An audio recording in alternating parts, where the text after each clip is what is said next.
يا بركة دعاكي يما. الجملة الشهيرة لصاحب أشهر مطعم في مصر، مطعم صبحي كابر، واللي ليه ذكريات مع أجيال ورا أجيال.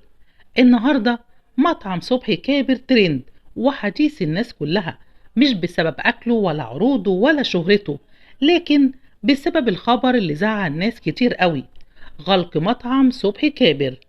هو إيه اللي جرى لمطعم صبحي كابر؟ الصفحة بتاعته بتنزل كلام غريب، وبيقولوا انه ساب المطعم لظروف قهرية. النهاردة منزلين قصة على الصفحة عبارة عن صورته وعليها أغنية يا عيني على الولد، ومحدش فاهم ايه الحوار ده. صبحي كابر امبراطورية بالمطبخ المصري، والأجانب قبل المصريين كانت بتيجي عليه بكل زيارة لمصر علشان تتعرف على ثقافتنا ومطبخنا المصري.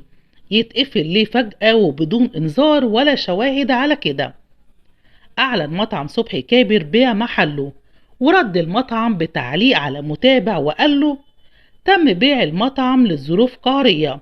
المطعم غير تابع للحاج صبحي كابر في الوقت الحالي، وهيتم الإعلان عن باقي التفاصيل قريب يا فندم. ناس كتير ليها ذكريات مع المكان ده والاسم، وعبروا عن حزنهم وقالوا: ينفع كده يا بلد؟